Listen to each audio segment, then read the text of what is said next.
Hi parents. Today I want to talk a little bit about finding topics. Now that we have children up and going making books, one of the areas that they might need a little support is in the area of finding topics. When I'm working in schools, one of our goals is for children to be able to find meaningful topics. Rarely, if ever, am I giving children a prompt or telling them exactly what to write about. Instead, our goal is for them to be able to generate meaningful topics. And there's a couple of reasons for this. One is that it impacts engagement.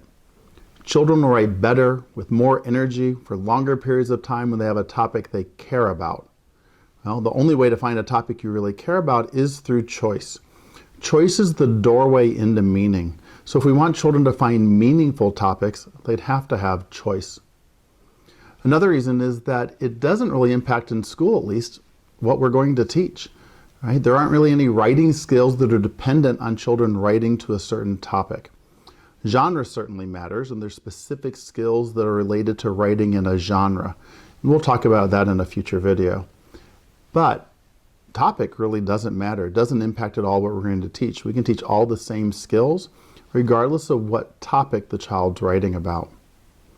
And then the last reason is that it's an important skill in being a writer.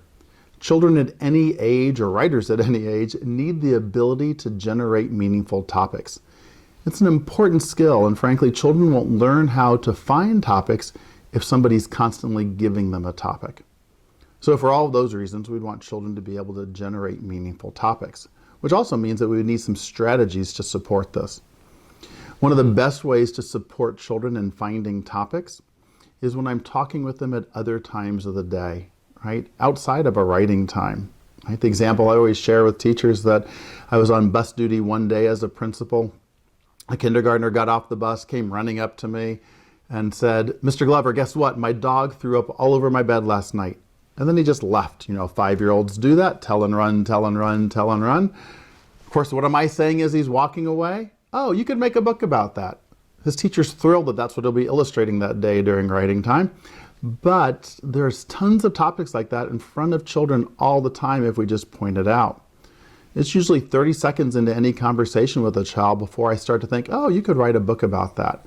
And so we can suggest those kinds of things to children throughout the day, throughout the week.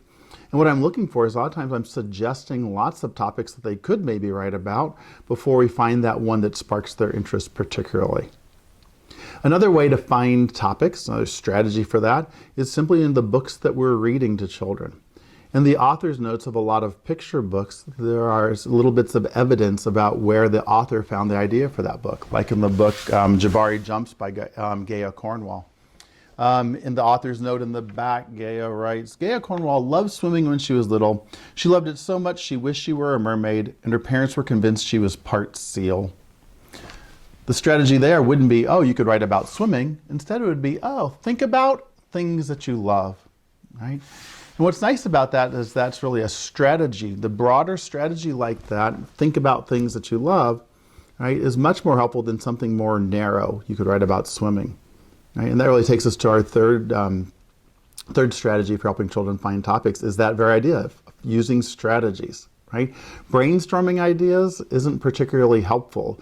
That's reliant on us finding a topic, just a particular topic that a child cares about. But if we go for broader strategies like think about things that you love, think about things that you know a lot about, think about places you go all the time, think about people who are special to you.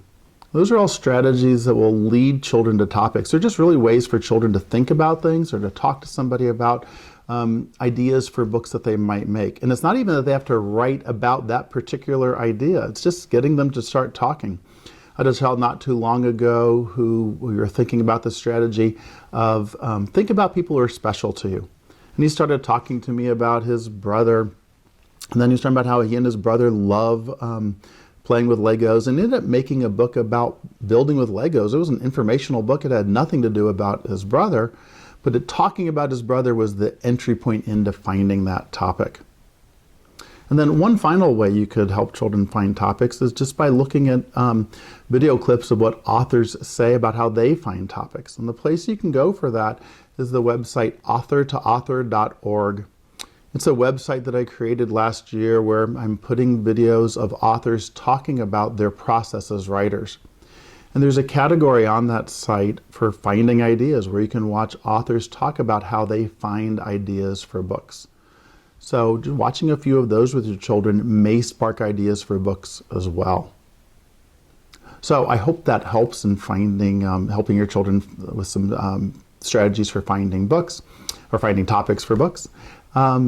If you subscribe to this channel, Parent to Parent on YouTube, you'll find out when other videos are uploaded. I'll try to upload as many of these as I can, as quickly as I can. So thanks a lot. I hope that helps.